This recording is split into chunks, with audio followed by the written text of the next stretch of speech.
Hai guys, selamat berjumpa kembali dengan novel populer viral kesayangan Anda ini. Saat ini admin ingin menghadirkan sebuah novel yang alur ceritanya sangat menarik dan seru. Novel ini berjudul Kaisar Agung Seni Bela Diri. Sebelum mengikuti keseruan ceritanya, mohon bantuan kalian untuk subscribe, like, dan share video-video yang ada di channel ini. Selamat menikmati.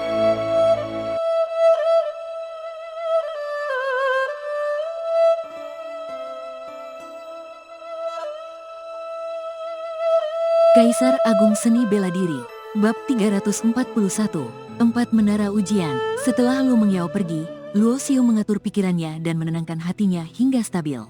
Dia mengeluarkan lencana identitasnya dan menyuntikkan kesadaran spiritualnya ke dalamnya. Segera informasi dasar tentang alam rahasia wilayah suci membanjiri laut kesadarannya. Alam rahasia wilayah suci adalah dunia kecil yang diciptakan oleh 4 kekuatan abadi manusia dengan menggabungkan formasi tingkat dewa, memungkinkan mereka yang berlatih di dalamnya untuk memperoleh hasil yang 2 kali lipat lebih cepat dengan setengah usaha. Selain aura spiritual yang melimpah, 5 tempat pelatihan adalah daya tarik utama alam rahasia wilayah suci yang memikat para jenius. Menara Jiwa, Menara Tubuh Emas, Menara Gaib Ilahi, Menara Tertinggi, dan terakhir Istana Jalur Kebenaran. Nilai Istana Jalur Kebenaran sudah dirasakan oleh semua orang, termasuk Luo Xiu. Jika seseorang dapat berlatih dalam Istana Jalur Kebenaran dan memahami jejak hukum, maka mencapai tingkat patriark bela diri hanya masalah waktu. 4 menara pelatihan lainnya juga memiliki 9 tingkat. Setiap kali melewati 1 tingkat, seseorang akan mendapatkan waktu pelatihan di Istana Jalur Kebenaran, dan semakin tinggi tingkat yang dicapai, semakin lama waktu yang didapat. Sebagai pendatang baru di alam rahasia wilayah suci, Luo Xiu dan yang lainnya mendapat waktu pelatihan 3 hari di Istana Jalur Kebenaran. Setelah kembali ke tempat tinggal masing-masing, mereka semua akan mencerna pemahaman mereka selama 3 hari tersebut. Pastinya tidak mudah untuk mendapatkan waktu pelatihan di Istana Jalur Kebenaran, dan melewati 4 menara pelatihan juga pasti tidak mudah, pikir Luo Xiu.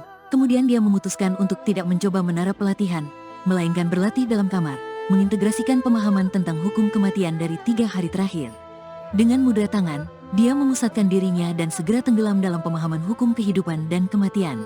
Dalam laut kesadarannya, jejak-jejak hukum muncul. Jejak hitam mewakili hukum kematian, sedangkan jejak putih mewakili hukum kehidupan. Karena manik hidup dan mati, serta tubuhnya yang secara perlahan memiliki sifat-sifat hidup dan mati, kekuatan hidup dan mati dalam dirinya tidak saling bertentangan. Mereka jelas terpisah namun damai berdampingan. Jejak-jejak hukum ini membentuk pola cakram berwarna hitam dan putih, berdasarkan pengamatan Luo Xiu terhadap cakram reinkarnasi dalam dunia manik hidup dan mati. Dalam laut kesadarannya, jejak hukum kematian lebih banyak daripada jejak hukum kehidupan, menunjukkan pemahamannya tentang hukum kematian lebih dalam. Tanpa terasa, 10 hari telah berlalu. Di dekat Menara Jiwa, beberapa pemuda tampak kesal dan putus asa. 4 menara pelatihan ini terlalu sulit. Selain Menara Jiwa, aku tidak bisa melewati tingkat pertama dari menara lainnya. Seorang gadis dengan pakaian murid lembah hantu berkata dengan kesal, cemberut. Di seluruh alam samudera bintang terdapat 20 tempat suci, dan mereka yang mendapatkan tempat di alam rahasia wilayah suci adalah jenius terhebat dari tempat suci tersebut. Mereka pasti merasa tidak nyaman dengan kegagalan berulang kali dalam ujian. Apalagi lembah hantu terkenal dengan serangan jiwa mereka, jadi sangat luar biasa jika mereka hanya bisa melewati tingkat pertama Menara Jiwa. Jangan putus asa, adik. Bukan hanya kita yang kesulitan di menara pelatihan ini, kata seorang pria dengan senyum. Kemarin Wu Yun melewati tingkat kedua Menara Gaib Ilahi, Gui Yu melewati tingkat kedua Menara Tubuh Emas, Dao Wuxin melewati tingkat kedua Menara Jiwa, dan Xingling melewati tingkat kedua Menara Tertinggi. Mereka adalah jenius terhebat dari 4 tempat suci abadi.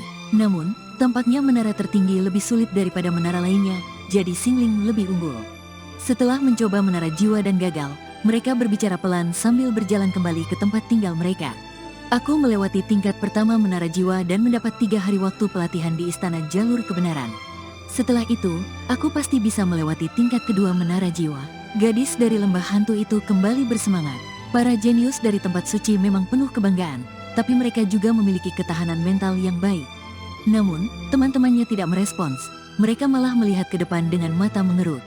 Itu dia, gadis dari lembah hantu juga melihat seorang pemuda berjubah hitam yang berjalan mendekat.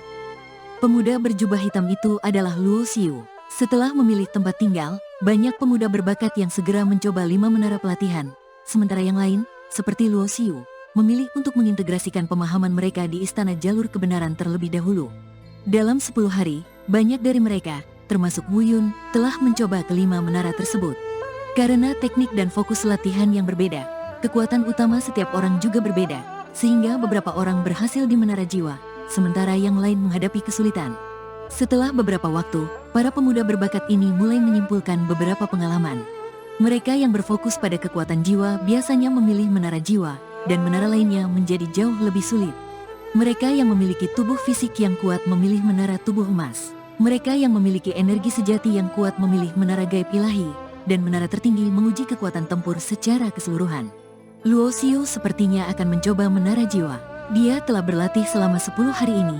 Berapa tingkat yang bisa dia lewati? Tubuhnya tampaknya, jika dia setara dengan Guiyu, dia seharusnya lebih cocok untuk mencoba menara tubuh emas, ujar salah satu dari mereka setelah Luo Xiu berjalan melewati mereka. Mereka mulai berdiskusi lagi, bagaimana kalau kita ikut dan melihatnya? Tidak ada yang perlu dilihat. Aku yakin dia tidak akan bisa melewati tingkat pertama. Sementara itu, di puncak tertinggi pegunungan di alam rahasia wilayah suci, di lantai atas sebuah istana berwarna emas dan putih, seorang wanita dengan gaun panjang ungu dan tanda hukum hitam di dahinya sedang berdiri dengan tangan di belakang, mengawasi seluruh alam rahasia wilayah suci. Wanita dengan gaun ungu itu menggendong seekor kucing hitam yang tampak malas. Tiba-tiba, terdengar ketukan pintu yang lembut. Pintu besar di belakang wanita itu terbuka, dan seorang lelaki tua berbadan kekar melangkah masuk.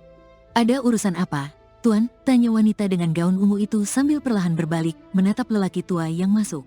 "Hehe, kali ini ada beberapa anak baru yang cukup menjanjikan. Apakah Dewa Zian tertarik untuk melihatnya?" Lelaki tua itu mengelus janggut putihnya sambil tersenyum. Wanita dengan gaun ungu itu tersenyum tipis. "Tuan selalu mengatakan ada bibit yang bagus, tetapi tampaknya mereka tidak begitu luar biasa." "Itu karena standar Anda terlalu tinggi," lelaki tua itu membalas dengan gusar. Wanita itu tersenyum kecil tanpa memberikan penjelasan lebih lanjut. Hanya sedikit orang yang tahu bahwa alam rahasia wilayah suci adalah entitas khusus di alam samudera bintang. Jika tidak, dengan kekayaan dan sumber daya dari tempat suci abadi, mereka tidak akan mengirim penerus muda terbaik mereka ke sini untuk diuji. Setiap beberapa tahun, alam rahasia wilayah suci akan dibuka, dan setiap tempat suci akan mengirimkan 20 jenius terbaik mereka. Para ahli di alam rahasia wilayah suci akan menyaring dan memilih yang terbaik untuk dilatih secara intensif. Namun, sejak bencana besar kuno, alam samudera bintang mengalami penurunan talenta, dan kemungkinan munculnya jenius juga menurun. Di mata tempat-tempat suci, orang seperti Wu Yun, Guiyu, Dao Wuxin, dan lainnya akan menjadi ahli kaisar bela diri di masa depan. Namun, bagi alam rahasia wilayah suci, ahli kaisar bela diri tidaklah istimewa. Yang lebih sulit adalah melangkah lebih jauh, karena jika tidak, mereka hanya akan menjadi ahli di alam samudera bintang, dan tidak mencapai puncak kekuatan sejati. Zian, kali ini berbeda dari sebelumnya. Ada seorang anak bernama Xingling, yang sudah menguasai hukum di usia 27 tahun. Menguasai hukum di usia 27, mata wanita dengan gaun ungu itu bersinar sedikit. "Hukum apa yang dia kuasai?" "Hukum emas," jawab lelaki tua itu. Meski hanya hukum biasa, menguasainya di usia 27 benar-benar menunjukkan bakat luar biasa, kata wanita itu, mengangguk. "Xingling, apakah dia keturunan Xing Wukong?" "Benar, dia memang keturunan Xing Wukong. Jika dia adalah keturunan Xing Wukong, maka dia pasti berlatih hukum turunan dari kekuatan bintang. Meski saat ini hanya menguasai hukum emas, jika dia bisa menguasai lebih banyak hukum, potensinya di masa depan cukup tinggi." Wanita itu mengangguk lagi. "Karena Anda mengatakan dia cukup baik, bagaimana kalau kita melihatnya bersama?" Lelaki tua itu mengundang. "Baik, mari kita lihat. Jika dia benar-benar berbakat, setelah mencapai tingkat kaisar bela diri, kita bisa merekomendasikannya ke atas." Dengan mengatakan itu, wanita itu mengangkat tangannya, melukis ruang di depannya dengan jari-jarinya, menciptakan celah dalam ruang. Dia dan lelaki tua itu melangkah masuk. Di depan menara jiwa, berkumpul belasan jenius muda. Hanya sedikit yang mencoba tempat ujian lainnya, sehingga mereka tidak datang ke sini. Dari 20 jenius muda yang masuk ke alam rahasia wilayah suci, tidak banyak yang fokus pada pelatihan jiwa. Namun, mereka berkumpul di sekitar menara jiwa karena Luo Xiu. Menara jiwa tampak kuno, setiap tingkat tingginya sekitar 1 kaki, dengan total 9 tingkat yang tingginya mendekati 10 kaki. Saat ini, tingkat pertama menara jiwa memancarkan cahaya redup, menandakan ada seseorang di dalam yang sedang mencoba ujian. Beberapa saat kemudian, Lu Mengyao muncul di depan menara jiwa, mengerang pelan, dan mundur beberapa langkah dengan wajah pucat. Dia baru saja mencoba ujian di dalam menara jiwa. Sebuah sinar cahaya keluar dari tingkat pertama menara jiwa, bergabung dengan lencana identitas Lu Mengyao. Ini berarti dia berhasil melewati tingkat pertama dan mendapatkan hadiahnya. Di lain waktu, dia bisa langsung mulai dari tingkat kedua. Melihat dia terluka, Luo Xiu hendak mengeluarkan pil penyembuh, tapi melihat Lu Mengyao sudah mengambil pil dan menelannya, wajahnya kembali sedikit normal. Gerakan Luo Xiu terhenti sejenak, dengan senyum pahit di hatinya. Mengeluarkan pil penyembuh tadi adalah reaksi naluriah, menunjukkan bahwa dia masih peduli padanya. Namun, dia bukan lagi Mengyao yang dulu. Sebagai murid Patriark Giok, dia tidak akan kekurangan pil penyembuh tingkat tinggi. Di pintu masuk menara jiwa terdapat formasi cahaya yang berkilauan. Setelah Lu Mengyao keluar dari formasi itu, seorang lainnya masuk. Namun, orang itu segera dipindahkan keluar, wajahnya pucat dan jatuh ke tanah. Tingkat pertama menara jiwa tidak memancarkan sinar cahaya, menunjukkan bahwa orang ini gagal melewati tingkat pertama. Dari pembicaraan di sekitar, Luo Xiu mengetahui bahwa dari 19 lainnya, hanya 5 yang berhasil melewati tingkat pertama menara jiwa, dan hanya Dao Wuxin yang berhasil melewati tingkat kedua. Melihat tidak ada yang lain mencoba lagi, Luo Xiu melangkah menuju formasi cahaya di depan menara jiwa. Aksinya menarik perhatian semua orang di sekitar, karena banyak dari mereka datang untuk melihat apakah Luo Xiu bisa melewati tingkat kedua. Setelah pertarungan Luo Xiu dengan Guiyu di dalam gerbang kekacauan, semua orang mulai menilai ulang kekuatannya. Saat ini, hanya 4 orang dari tempat suci abadi yang berhasil melewati tingkat kedua.